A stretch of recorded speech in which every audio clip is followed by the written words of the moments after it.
Hello and welcome to the Ospreys Eyrie for a special podcast. Really grateful at a very busy time of the year to welcome former Osprey and Wales international, one of the few men or women in Wales who can say they've been a world champion. So very glad that Richie has found the time in his very busy schedule to join us. So twice again, a very warm welcome, Richie. How's it going? Yeah, thank you. No, thanks for the invite. No, all good, like you say. A busy period of the year this time with the Six Nations campaigns and building up with the 18s to our festival campaign. So yeah, it's good, but no, looking forward to this chat. Great. Well, thank you again.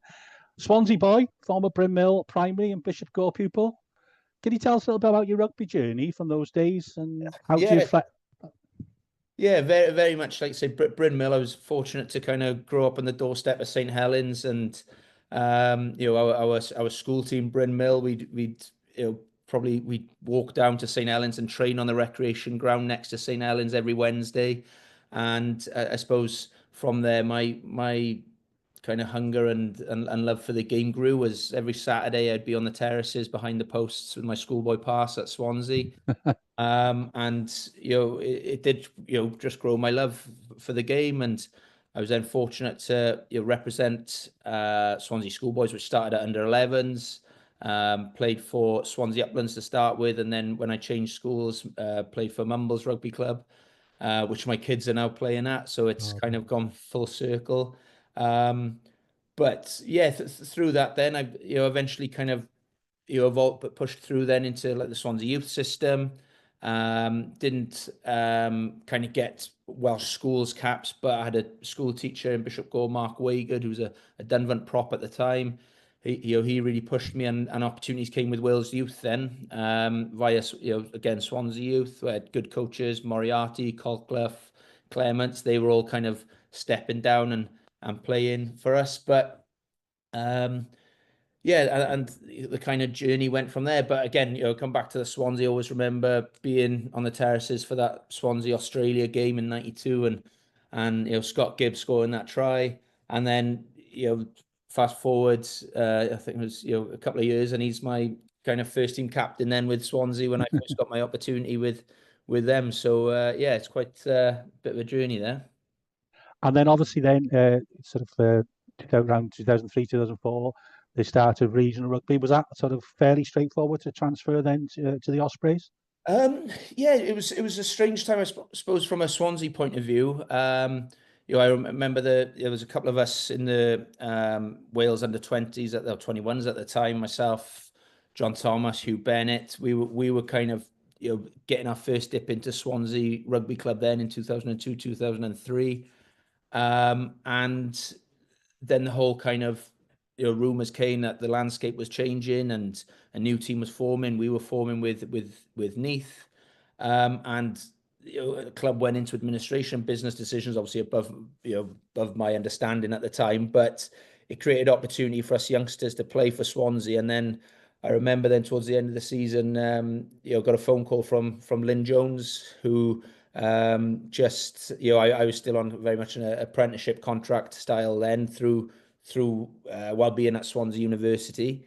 But Lynn said, look, I'm going to be heading up this new team and want you to be part of it, and this is what we want to offer you. Do you fancy it? And I paused.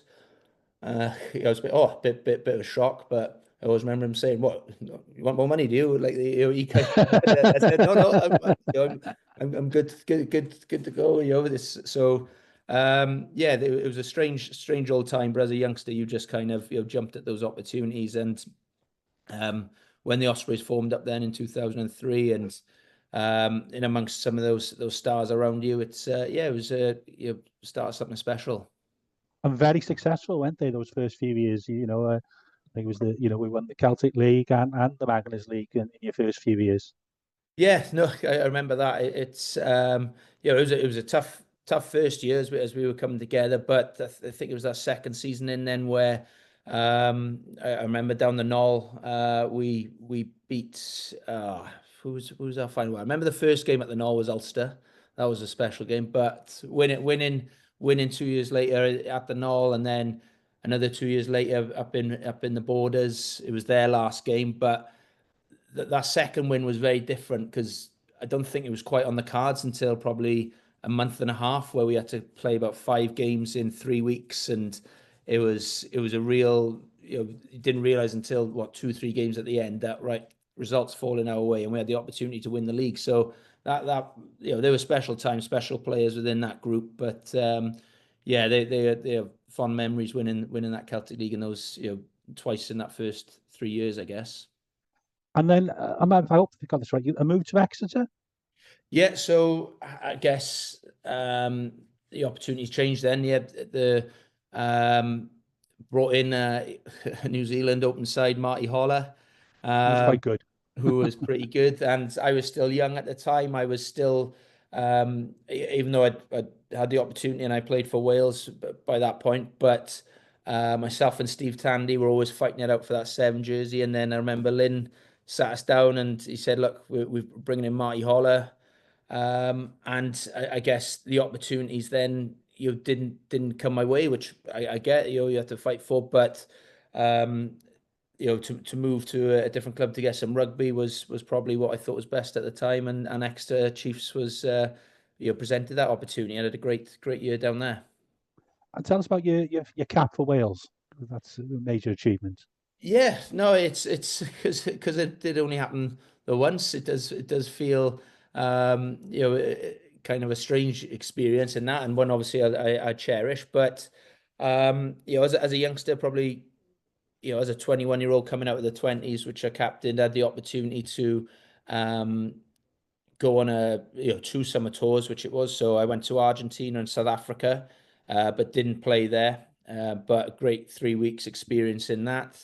And then I was called up following that into the 2005 squad. So I was in the 2005 Grand Slam squad, even though didn't feature, didn't play. But again, just being in and amongst that environment was great. But that then led to the opportunity of going on the summer tour, which was obviously a Lions tour as well in 2005, and had the amazing opportunity to play against America. So which obviously cherish, bit indifferent in a sense of it was the only one opportunity, but it's still a achievement which I cherish. Massive achievement, and don't sell yourself short about your contribution to the 2005 Grand Slam. I'm sure you were the opposition number 7 in all the training on the training park that Martin Williams had to compete with. It was just like I said. I was in there as a youngster for that experience, and being amongst it at the time, is probably don't realize how you look back at history now. That 2005 squad was pretty special. Those boys that played, obviously. Indeed. Unfortunately, we have to bring up one part of your career, a move to the Scarlets in 2009. Tell us about that. Yeah, so I was down in Exeter, and Rob Baxter and Pete Drew, my coaches down there, and so we were actually in the championship there, and they were very aspirational to kind of get into the Prem, but we lost out to Leeds probably halfway through that season, and there was no playoff then. It was first top up, top down situation. So it was clear that we didn't achieve that goal of getting promoted that season. And then I always had a inkling of wanting to be playing in the top flight as possible, and still had aspirations of playing for Wales. And that's where Gareth Jenkins and Nigel Davis then offered me, presented me the opportunity to come to the Scarlets. Now, it was probably something that I'd never thought I'd do, but to come back home, it was probably there, and obviously I knew if I wanted to play for Wales or put my hand up to play for Wales again, that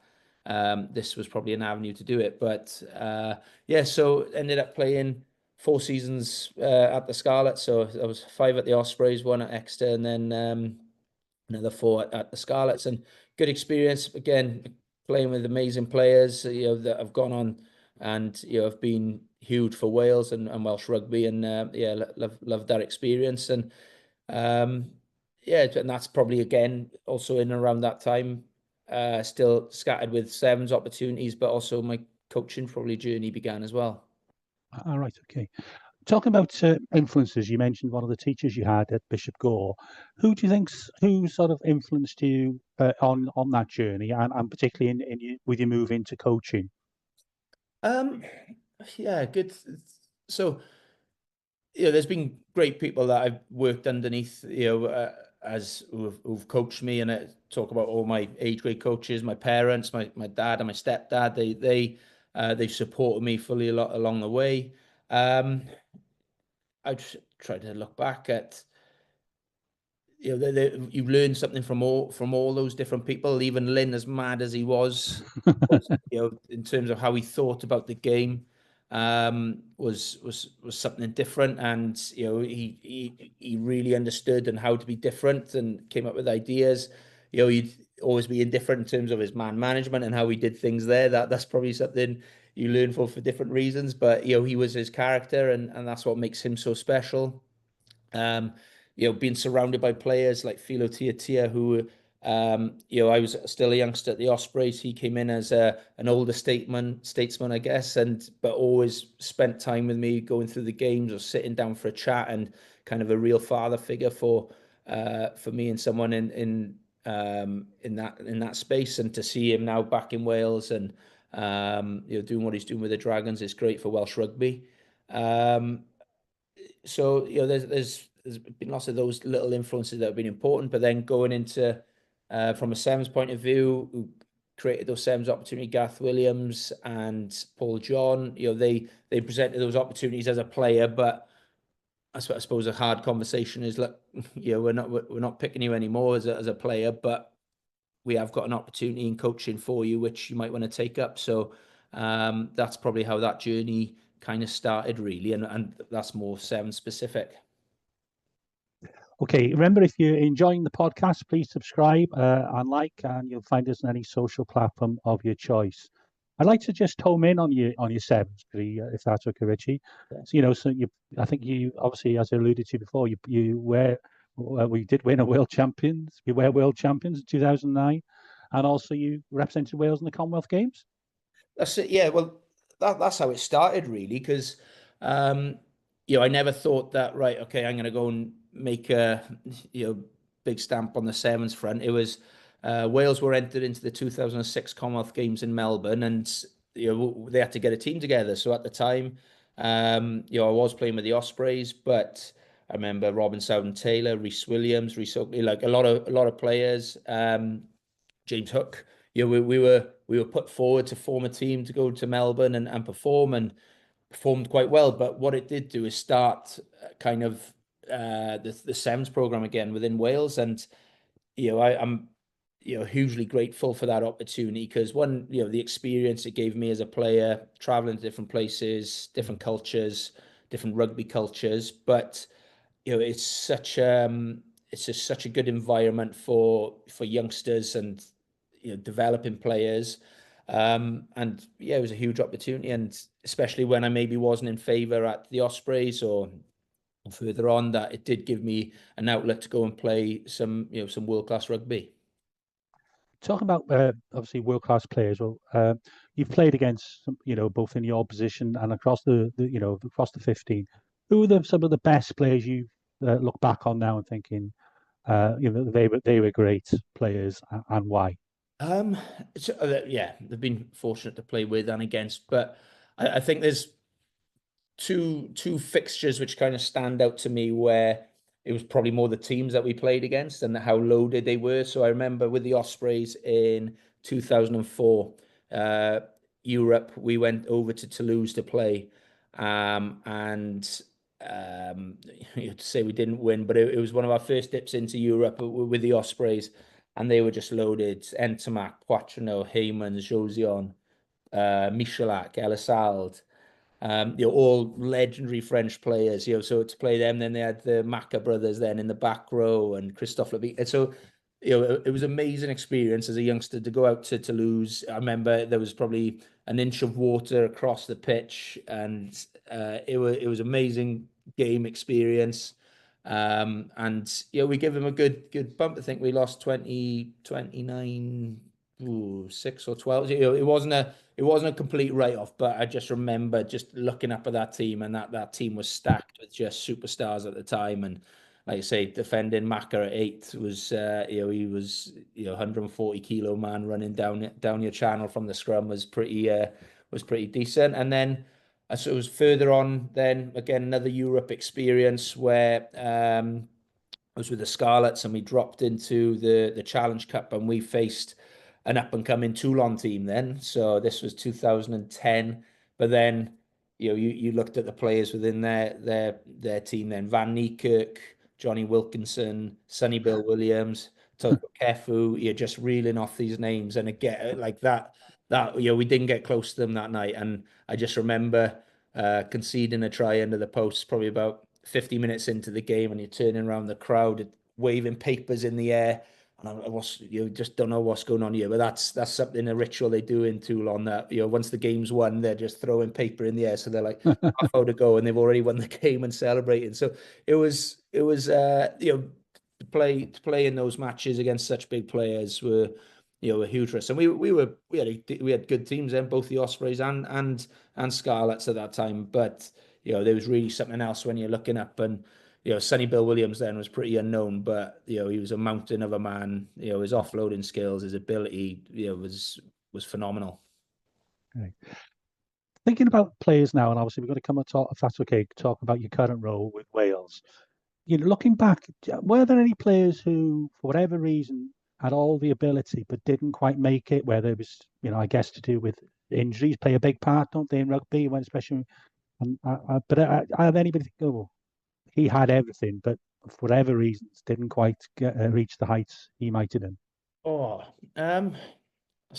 well, I don't know if I can't think of anyone like specifically individual. Like, there's always boys that I guess are on that journey, and they're going to be stars, but unfortunately, early injuries and finished early. But no, it's a good question, and probably I'm not sure who's kind of Don't worry.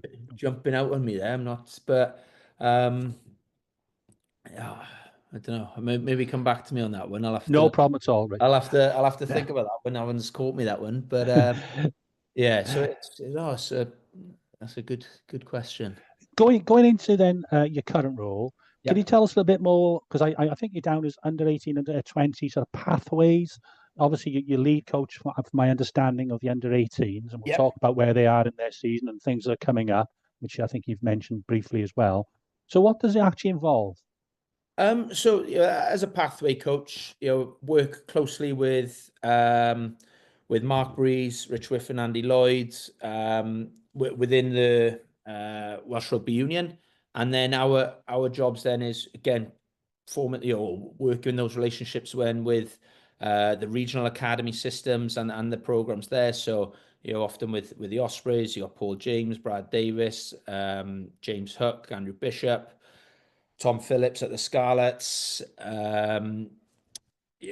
So who else? Josh Turnbull at the Blues, Adam Thomas, Kerry Jones at the Dragons. So there's a lot of good people, and it's a good. You got a basis of a very good team there as well. Yeah, it's good. Yeah, but there's great experiences, and I think that's what's important is, we want to give these youngsters the best opportunity to excel and reach their potential, and surrounding them with good people, good coaches who've had good rugby experiences themselves, but also can help them on that journey, because we want to produce future regional and international players. That's our and the best possible ability. So it's I find this an important role. It's an exciting role because you do get to see and work with these youngsters at such a young age. So it's it's kind of vital on that alignment piece. I think what we've got to understand in Wales is we're not a big nation, geographically and I suppose from a mass population point of view. So our strength has got to be how we work together and how we align, and we haven't always got that right over the past few years. Everyone's doing some great stuff, but probably in not different directions, but different ways of getting there. And I think if we can pick the best off what we all do and work together on that, we can put ourselves in a right place again. Great.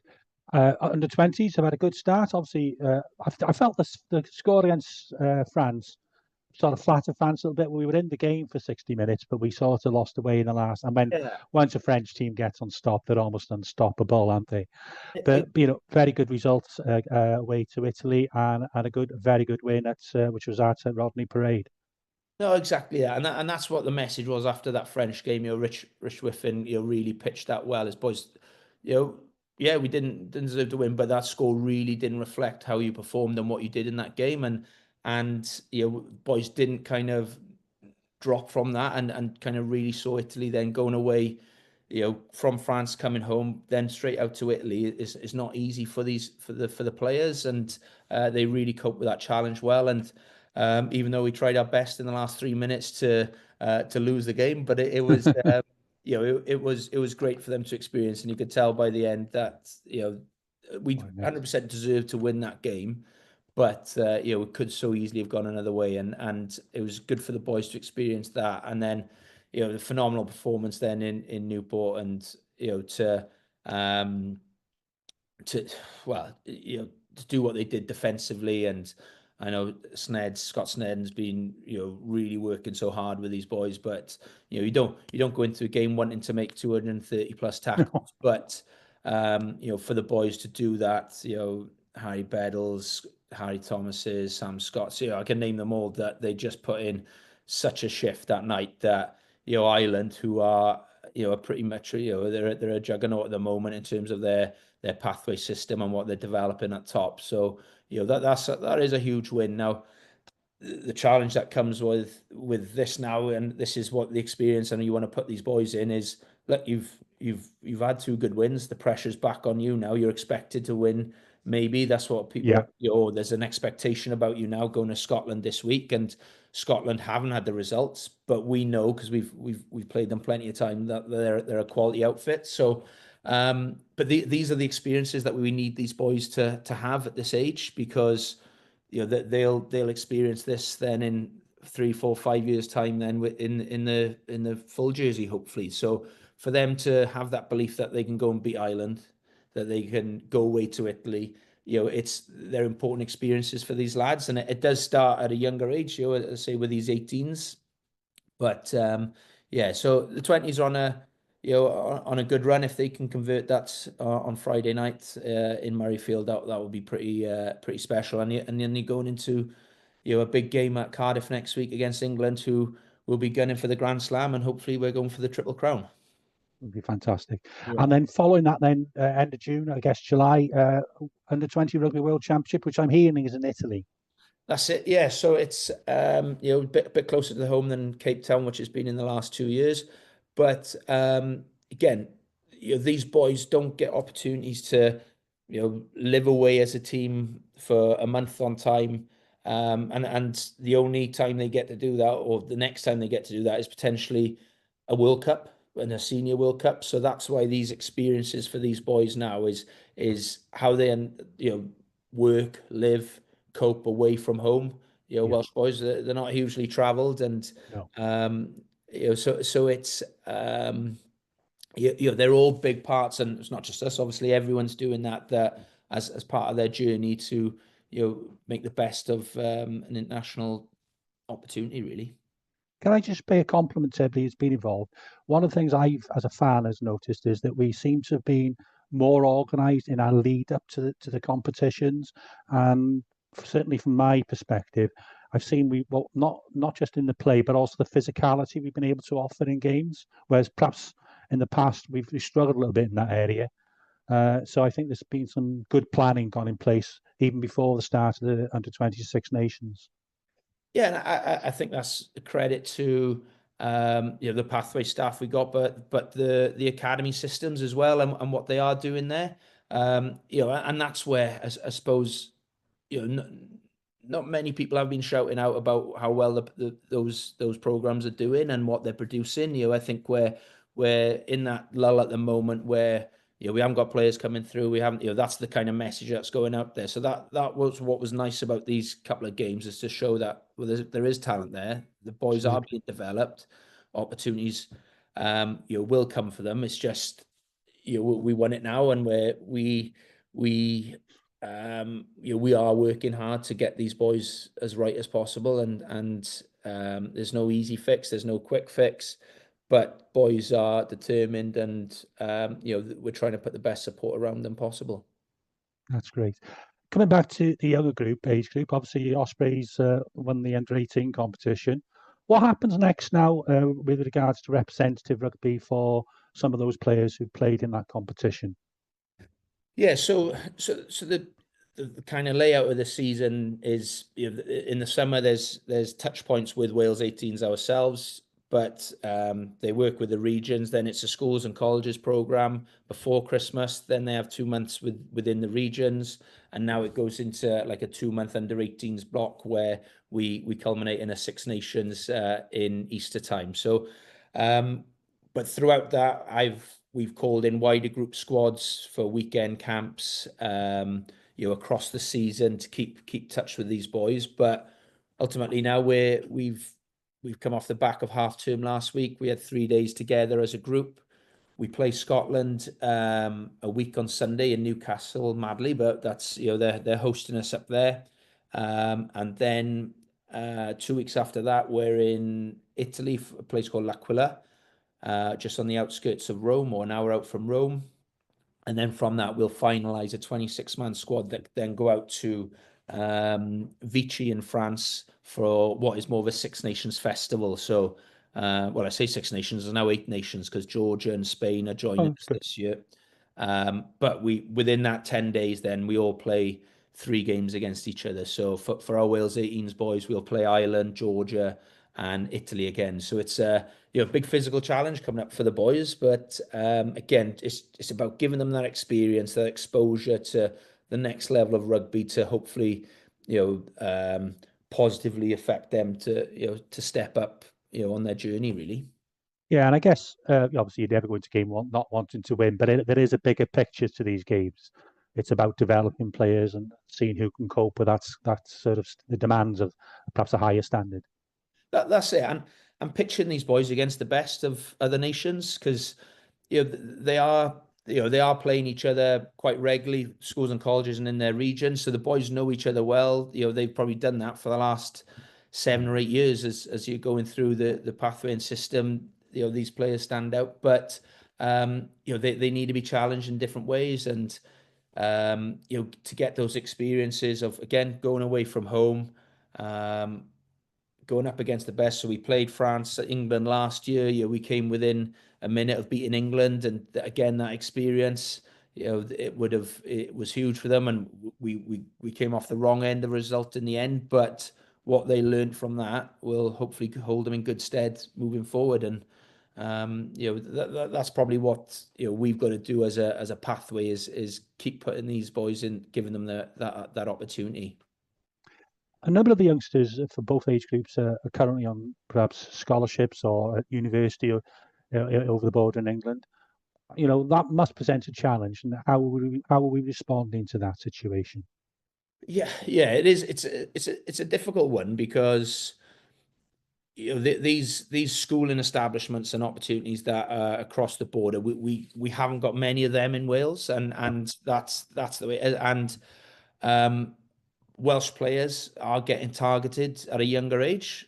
They are, and when they're presented, they turn up at some of these schools, and they're unbelievable. They're fantastic, but so there's a bit of an understanding of anyone's decision. And whenever I speak to parents and players themselves, it's got to be an education decision. It's got to be what's right for them educationally, and then the rugby kind of will look after itself. If ultimately, if you're good enough and you're given the right environment, you can make it as a rugby player, or reach those goals as a rugby player. Now, our job is, look, we want to keep the best players in Wales and make sure that the programs and systems we got here are the best possible, and we're working hard to do that.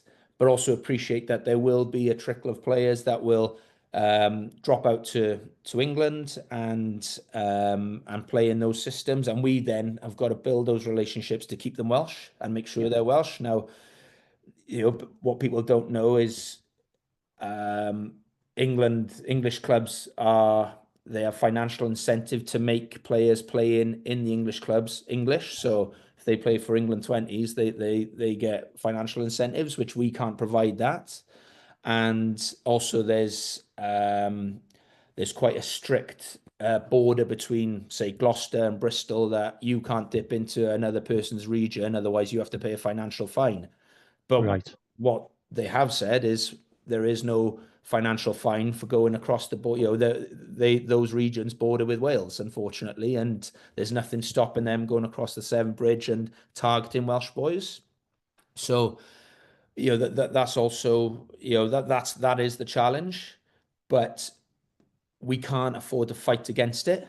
You know, we've got there's a trickle, and you know, so our focus is on building relationships with these people in these academies, with your Bath, Gloucesters, Bristols, and you know, there's great people in those systems as well. But you know, we want to, you know, stop it being 6, 7, 8 players, accept that there's 1 or 2, and really work with those 1 or 2 to make sure that they're representing Wales and in the red jersey. And you know, sometimes they come back. You've just got to look at Tom Bowen and Steph Emmanuel, and what a great job Cardiff did there in presenting them that this is the opportunity that presents you. We think you're a bit closer playing senior rugby if you do come across, and I think the fact that they have had, you know, Cardiff representing rugby is huge in that message. We're not just saying it and, you know, and not backing it up. That those boys have really, you know, they did have opportunities with Bath and Bristol to stay there, but you know, Cardiff presented them that opportunity, and they've gone and taken that. So I think that is a bit of a message, is that, you know, in England they have got so many players, so many numbers playing. You're one of 20, 30 on a depth chart, whereas within Wales, the nature of it, you know, you're one of 5 other players who are a step away from bigger honours and bigger opportunities. So you know, there is that, working with the agents as well, because these young players have been tapped up early. You know, I had met with a 14-year-old player the other week who's already been touted by a school in England, who's linked with a professional club, and you're like, at 14, that's such a young age. And you know, he's a bit like, well, I don't want to go. I don't, you know, well, sorry, not that I don't want to go.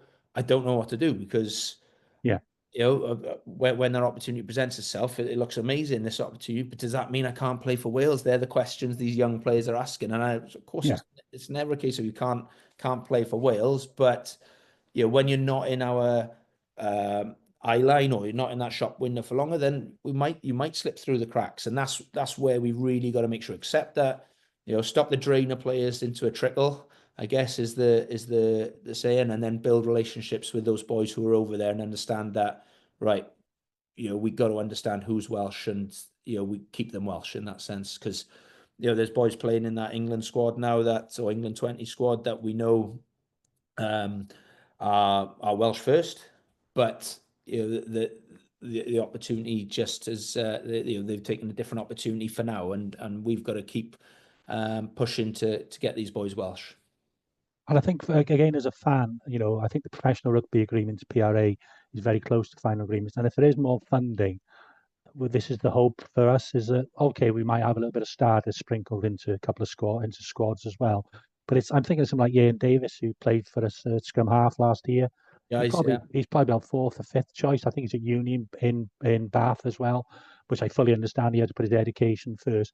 But he's the type of player that if he's not getting regular game time, hopefully in the future he might consider coming back to play for a Welsh team. Yeah, definitely. And like you say, and I think these players are aware of that themselves. You know, they got to see where their opportunities lie, and you know, that those opportunities could be in Wales, and hopefully are in Wales, and that we bring those players back. So you know, they're quality players. I worked with Eyrie last year, such an intelligent scrum half. Definitely think there's you know, like you say, 4th, 5th choice at Bath as it stands, but I definitely think he could be, you know, a frontline 9 for, you know, a professional team. So and if we can get him back in Wales, that would be brilliant. But it's you know, it's the right place, not right place, right time, but it's being calculated when those opportunities come. Now, I don't think Tom Bowen anticipated playing as many games for Cardiff within his first 6 months of coming back, But the way, again, the landscape of Wales and the strength, the depth in numbers of the squads, that opportunity, and he's taking it with two hands, and such a quality player, and lo and behold, he's excelling in that, and it's part of his growth now. Yeah, so Eyre's a great example there, and if he's still with Bath, are there other opportunities? We've seen it with Louis Hennessy this year. Yeah, That look, it might be a case. Look, we can't sign you, but can we get you back playing? In a regional jersey, and those opportunities there. It's going to help you as a player. It might benefit Bath because their players not kind of on the sideline scratching, and that's going to help Welsh rugby in the long run. Yeah, and I can see they're having those relationships with those big English clubs where it's a mutual benefit for somebody like Ian or Louis Hennessy to get a little bit of more professional rugby under the belts. That's it, and because professional sport is cutthroat, and there will come a point where I suppose as they keep aging and they're not getting that experience, that kind of harsher realities of other players coming through, you're always being chased from below. There's always these bigger clubs in England can go out and pickpocket some superstars, and all of a sudden you think you're one or two places away from the starting berth, and then an international nine is signed up and steps into your place in that example, or centre. So which isn't happening so much in Wales. So again, that's why the region's a pretty a pretty good environment for exposing young players at the moment and giving them that experience. Well, that's great. Well, thank you once again, Richie, for your time. Obviously, all the very best to the 20s and the 18s, and of course yourself and the coaches, and obviously all the very best for the future. So thank you so much for finding the time today with us, as I say, and thank you again. Diolch yn fawr iawn. No, diolch. Thank you.